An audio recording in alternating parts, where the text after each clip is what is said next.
When I was 18, I took my first trip abroad.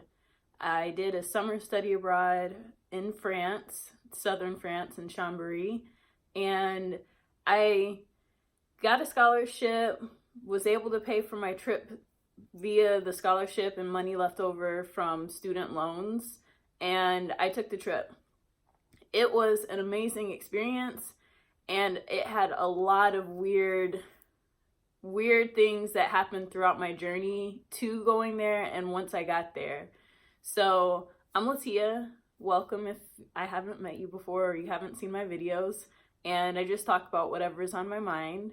And today I'm just going to share about a trip that I took to France, some aspects of it. So it was a 6-week trip, and I bought my tickets. I think my tickets were around $1,000, or I think it came out to around $1,000 for me to take a flight from Birmingham, Alabama to Minneapolis to Amsterdam to Paris. Then I bought train tickets online so I could get down to the south of France and over to the Alps where I was staying. And so I was able to pay for that in advance. I'd already paid for part of the program before I left for France. So I was invested in paying for the student study abroad program. I had to pay for my travel myself, and I had to pay for food while I was staying there.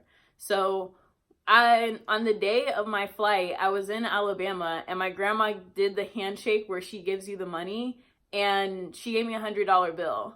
And that was all the cash that I had for my 6-week trip. I did not bring any other cash. I had done work as an extra on the set of Big Mama's House 3 before leaving. So I did have money coming into my bank account, but I didn't really know how much money. I didn't really know how it would what the translation rate would be for my finances. Like the exchange rate is really what it is, not translation. But I didn't know how it would work out. So I was staying for a 6-week trip, and I had $100 in my pocket. And once I landed in Paris, I decided, let me go exchange this $100 bill for cash so I'll have money to spend on my trip.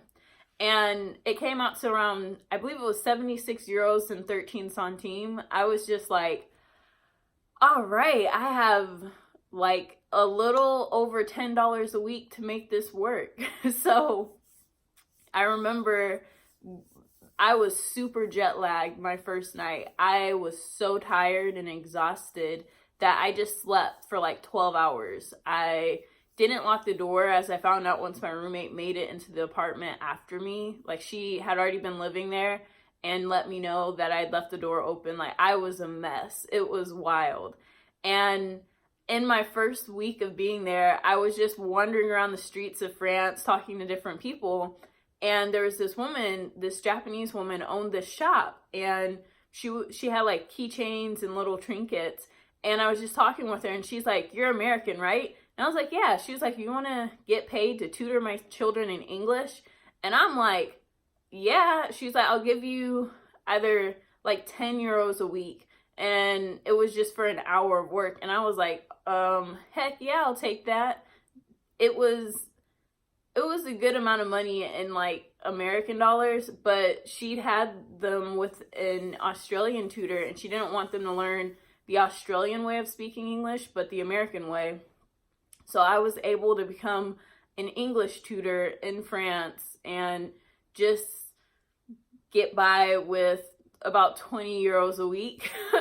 I decided to shop at the least expensive, so the most affordable store that I could find. So like one of my first questions when we were in a park doing an activity for our guide, Guillaume, was, "Hey, where's the cheapest supermarket that I can find my groceries at?" And he gave me directions, and I ended up having to walk about 10 minutes down the street in a direction that I hadn't gone before. I think we might have done it as a group, but we'd gone to the grocery store, and I ended up going there on like a weekly basis to get like ham, cheese. I was making spaghetti. I made grilled cheese, like hot ham and cheese sandwiches, because my roommate had cookware. So I was able to cook myself little sandwiches for lunch. Some days I'd get like a little coffee or hot chocolate out the machines.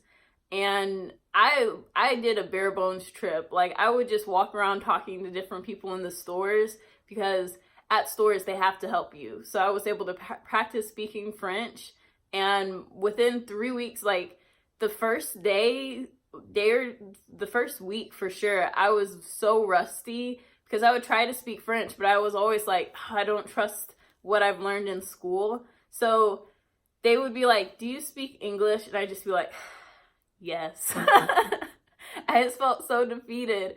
But then after a few weeks, I was better about it. Even though when I went to Chamonix for a trip, they were like, you speak English? And I was like, I thought I'd pass this point.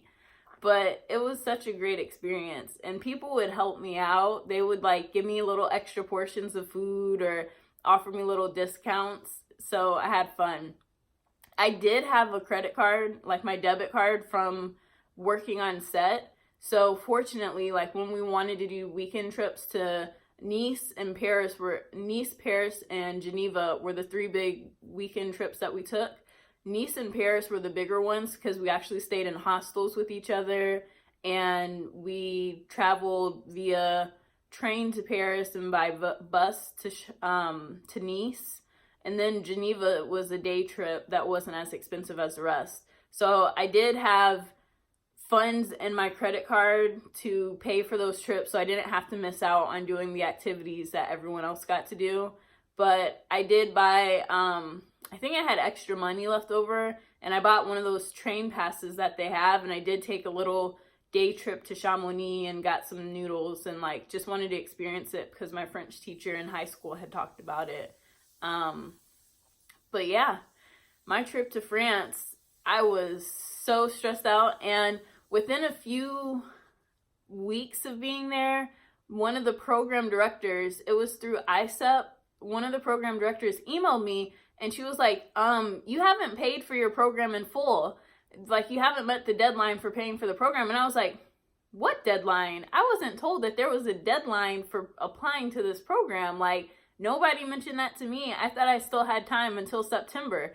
And she was like, no, it should have been turned in by like June or July. And I did not have the money for it. So I was like, what if I get on a payment plan whenever I get back to the States? Because I'm already doing the program now. So it's a little bit late to be like, we're going to kick you out of your housing and we're going to kick you out of your program. And she was like, well, you're not going to get your transcripts when you go back. And I was like, well, I'm already transferred out of the school that I signed up through, so that's okay with me. Sorry, but okay. And I ended up finishing the summer program, and I did pay back the program. I was a waitress at Steak and Shake, which I had done in high school. I went back to doing it in college, and I was able to save up the money and pay them off within a couple of months, I think. So it all worked out in the end. But that was me going to France and only having $100 bill.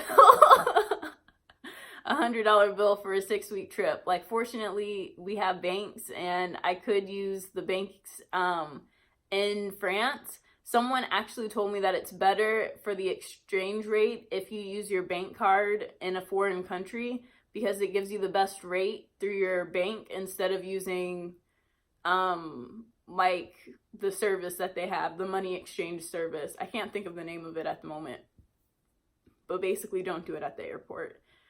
Use a bank, like use an ATM, and that'll help out.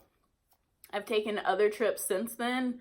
Usually I'll have more money available to budget and play around with, which has been nice since getting real jobs. But for a college summer experience, it was really great. It was a lot of fun. The 2 little girls that I ended up tutoring were super cute. They were half French, half Japanese, and we had a lot of fun together. So I was able to learn some French from them, and they learned some English from me, and it was just a ball. So I hope that once this travel confusion stuff passes, that everyone gets to start taking trips abroad and exploring the world. I'll probably share more stories because I've done a mileage run to Singapore and different things like that. But this was just a story I was remembering with my sisters about how hilarious it was about all the things that I did wrong, but it worked out in the end. So thanks for watching. If you've watched this far, I really appreciate it. Please comment and let me know, because I have no idea who actually watches this all the way through. So if you just like let me know, hey, I actually watched it, I'd appreciate it, just because it like lets me know. But please comment, like, share, subscribe, and I'll see you next time. Have a wonderful day.